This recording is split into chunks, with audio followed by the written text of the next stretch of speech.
Today on Jag News, we bring a story on how students were able to get a look into the history of Mata Ortiz, and how a local nonprofit is helping our community, as well as a story about a senior MVP on our campus.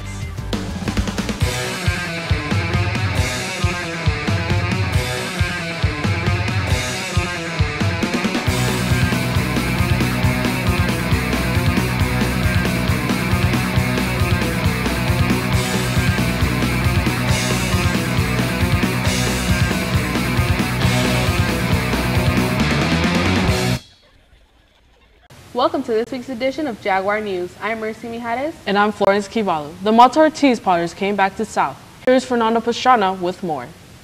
The Mata Ortiz potter duo came back to share their craft with South Mountain. Mr. Cunez, along with the assistance of his students, were able to help the potters in telling their story. The village of Mata Ortiz, they were a very poor community. They didn't have a way to make economic growth, and through their pottery, they were able to revive their community and to start making economic growth, and now they're world famous for their pottery that they create in their village. It's awesome that we get to have the Mata Ortiz pottery people come here every year. We're very privileged to have them and host them every year, and that it's a nice cultural exchange so our students here can see people from other communities and from other states and other countries. His students also got to work hands-on with the clay. The clay feels way different. That's how we mess with the clay. They actually take it out from the mountains. In the United States, we can just buy it. I like working with Mata Ortiz and their potteries, their clay. It was pretty good. The potters answered questions any students had for them. Yo aprendí viendo a mi esposa. Ella es la que empezó primero. Y ya de ahí empecé yo también viéndola cómo las hacía. Empecé a hacer también cerámica. Usamos siempre diseños de ollas que hace 600 años había de otras tribus, que pues de ahí saca uno la idea siempre. No iguales, pero poco similares. Afterward, students and teachers were able to take a look and even buy some of their handmade pottery. Reporting for Jaguar News, I am Fernando Pastrana. It is amazing how they improved the city with their Mata Ortiz pottery. Yeah, they were so beautiful, I had to buy one for my mom. Reporter Amanda Salome spends the day with two of our female flight students at Deer Valley Airport. Here's more on the story. The aerospace program at South Mountain High School allows students to take flight classes. Commercial flying is usually a profession ruled by men, but the aerospace program at South Mountain is creating an opportunity for females. So we've had a hard time recruiting young girls into the program, but they're gradually starting to appear, starting to show some interest. Out of the 9 students, only 2 are female. It is progress. The question is, why less women than men? The fact that they don't really know about the flight program as well as they do. So, oh, you're just flying, but they don't really know the extent to it. Like, they don't get into detail with it. They just know, like, oh, you're flying a plane, but they don't know, like, what you have to do. And they don't really find interest in it because most girls are like, oh, I'm going to be a teacher, a veterinarian, but I think part of it may be just because it's traditionally been so predominantly men that do it. So maybe it's a little bit intimidating to try and get into the profession. But I know a lot of women that are pilots and they're great at it. So I mean, hopefully that stereotype can kind of change and people can see, they can do it too. There's nothing to hold them back. Sienna believes gender has no influence on her flying, and the negative comments don't bother her. It keeps me going, just knowing that they can't do it, and I know I can, so they have no power over me. Mr. Dowling also explains it does not affect the way they are treated. The standards put down by the Federal Aviation Administration take no account of a pilot's gender. Female, male, they have to meet exactly the same standard. Both Sienna and Karen are determined to get their pilot's license and plan on staying in the program. Reporting from South Mountain High School for PBS NewsHour Student Reporting Labs, I'm Amanda Salome. I love hearing stories about women taking flight. Yeah, those students are really breaking stereotypes by participating in this program. Congratulations to the following academic students for receiving medals at the district meet: Michael Thomas Culitea, Gabriel Montez, Marilyn Ramos, Alejandro Antillon, and David G. Once again, congratulations. From the Polynesian Islands, we are teaching you how to make a traditional holiday treat on this week's Jag Kitchen.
Not only did I enjoy making it, but I also enjoyed eating it as well. Yeah, they tasted amazing. Grow House is a community nonprofit in downtown Phoenix. Found out how they are giving back to the community with Ruth Mora. Veggies, soil, and helping hands are all common here at Grow House, an organization that sells and/or donates its harvest. Kenny Barrett, the volunteer coordinator, started it all with nothing but a plot of land and a couple of friends. Grow House is what we like to say where cooperative retail meets urban farming. On the perimeter, we utilize the yard and the public right-of-way space to grow organic vegetables that we donate to nonprofits as well as sell to local cafes. They also have a small store called Grow Up that sells vintage clothing and handmade products. But before planting and harvesting was a regular thing, the lot looked drastically different. This lot looked completely blighted, and it just looked like a space that no one cared about, and it was just dirt mostly and some weeds. And then we also donate our vegetables to local nonprofits, one of which is UMOM, which is a center for homeless families. They have a cafe on site, so we drop off our veggies there, and they can cook them up and feed them to their clients. We also sell to local cafes and restaurants, so we're contributing to the local food economy and, you know, trying to keep it local. If you would like to volunteer and get involved with your community, you could come in on Sundays from 10 a.m. to 12 p.m., located on 6th Street in Garfield in Phoenix. Reporting for Jaguar News, I am Ruth Mora. I wish there were more organizations like Grow House. I agree. This is something I would really want to get involved in. We bring you the story of an award-winning future New Mexico State basketball player. Here is Mercy Mijales on Aegea Pack. Not every practice is going to be the best practice. Not every game is going to be the best game. The coaches aren't going to be in the happiest moods, nor the players, but always be prepared for what's to come. When I first started playing, I was 5 years old. What inspired me to play was when I found out my mom was diagnosed with lupus, and I know it's hard for her because she's raising 5 children on her own. So seeing my mother go through all that just made me want to work harder in anything that I do, whether it's school or basketball. And every time I step on the court, I give it my all, because I know she gives it her all to provide for her children. I'm #1 in Arizona and in my graduation class for basketball, and I'm competing every day because there's a lot of players trying to take my position. There's always someone out there that is working harder than me. I'm in the gym every single day, and I challenge myself to be better than I was yesterday. What I love about basketball is how I have the freedom to express my emotions and to free my mind, and it just makes me happy. I worked on progressing every year, and now it's my last year being out South. I just want to make history. I want to be able to come back and share my knowledge about the game that I've learned, that I help young players grow. I want to be able to say I was once a Jaguar and we won championship, and you guys can do it too. In 5 years, I see myself hopefully either playing overseas or getting drafted to the WNBA. That's my dream, that's my goal. I feel like I worked so hard to get there, to get to that point of even committing to a college first, and then being able to improve my game. How do I feel about being signed to New Mexico State? I feel good about it because I worked hard to get to this point. It's a blessing to be able to go further with playing basketball. I just want to say it's been a wonderful 4 years being at South Mountain, and for those student athletes to not stress over anything. A 3 for Aegea Pack. Completing this video inspired me to work harder. Yes, Gia is an inspiration to the both of us. After the break, we bring you what students think about holiday traditions and find out how students are giving back on campus.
Did you see what I made for you?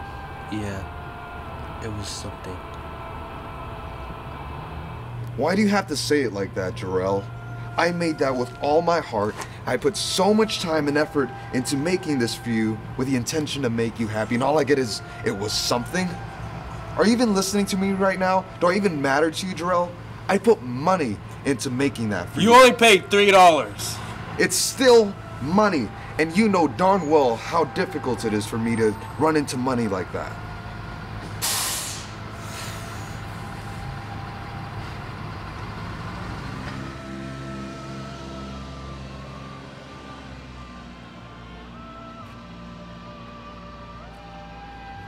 Look, I wanted to do something special for you. And what's more special than a birthday gram? I guess I just wanted to show you that I love you. I love you too, baby. Merry Christmas.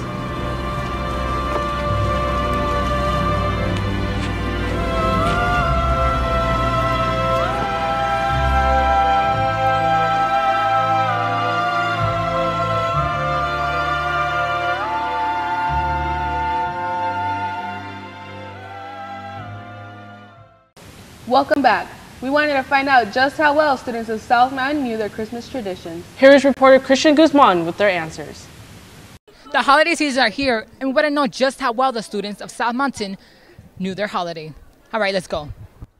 Hey, do you guys know your holiday? Yes. Like really well? Of course. Okay, well let's test it. Okay. All right. What is the day before Christmas called? Christmas Eve. What do you guys do on that holiday? On that day? Like my family? Yeah, what do you guys do? We eat and then just family time, and then once it hits 12, we, presents. Okay, which country was the first country to ever put up a Christmas tree? I would say Germany. Germany. We all know that Rudolph had a red nose, but does he have antlers?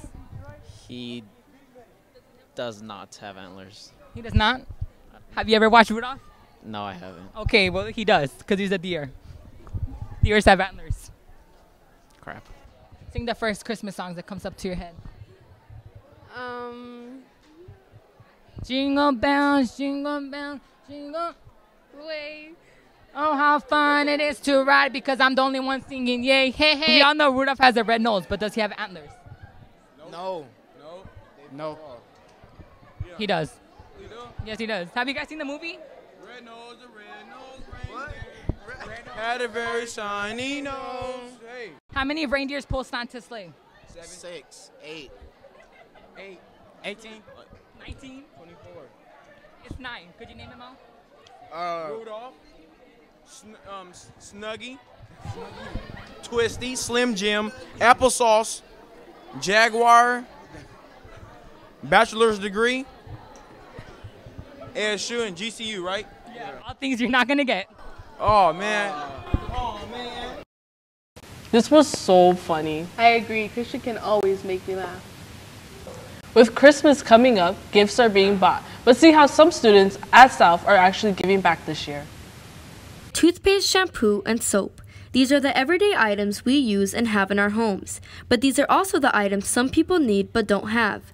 Over the past few weeks, Mr. Schindler has been facilitating an activity called Care Packages, a box of toiletries and snacks men and women who are fighting for our country need. The name Care Package stands for something that will give comfort to someone who is in a difficult situation. The items in the boxes were donated and individually wrapped by students from South.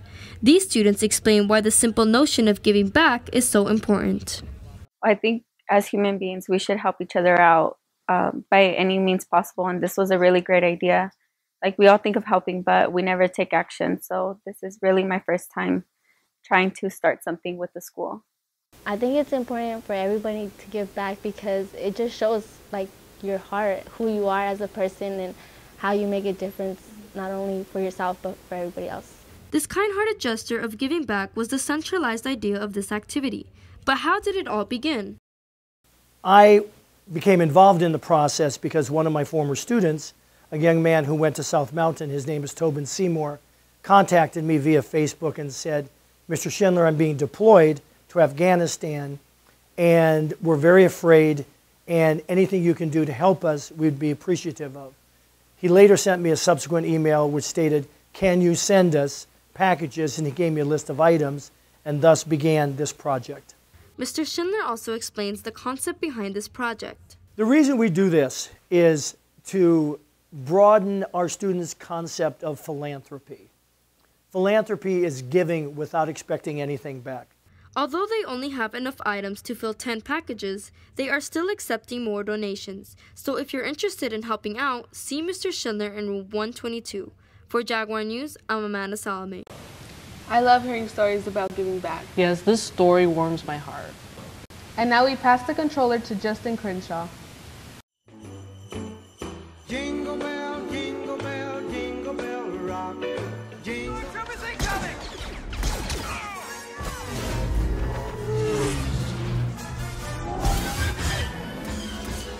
Star Wars Battlefront is an action shooter developed by EA Dice and published by Electronic Arts. The game lets players choose to control either a Rebel Alliance soldier or a stormtrooper. Players can also play as other characters such as Darth Vader, Luke Skywalker, Han Solo, and so on. Players can complete co-op missions with bots or another player. The game's online multiplayer supports up to 40 players in one match and consists of 15 multiplayer maps. This game is available for the Xbox One, PlayStation 4, and PC, and is rated teen for teen.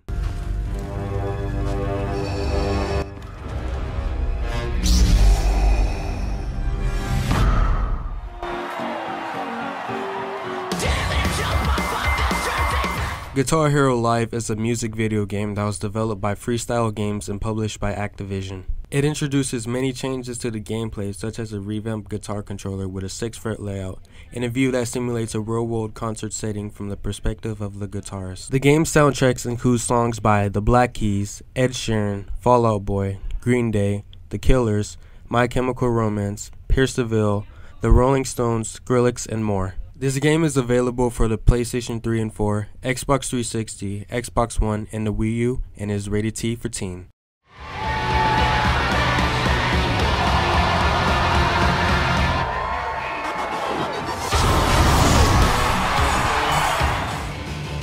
Just Cause 3.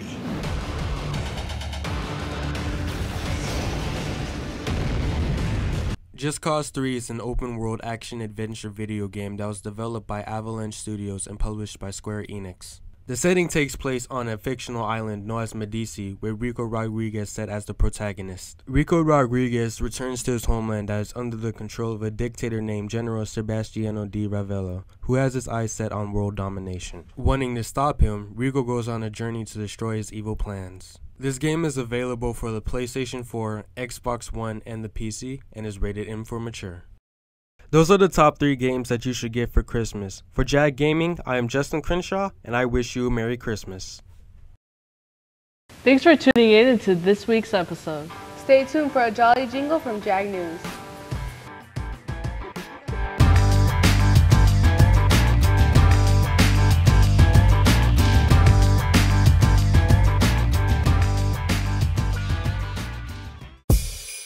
On the first day of Christmas, my true love sent to me a kitten in a Christmas tree.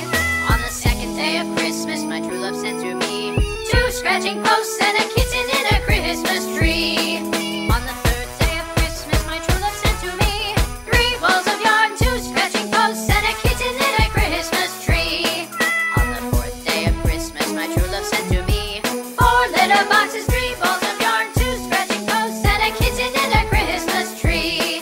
On the fifth day of Christmas, my true love sent to me 5 golden fish, 4 litter boxes, 3 balls of yarn, 2 scratching posts, and a kitten in a Christmas tree. On the sixth day of Christmas, my true love sent to me 6 cats a leaping, 5 golden fish, 4 litter boxes, 3 balls of yarn, 2 scratching posts, and a kitten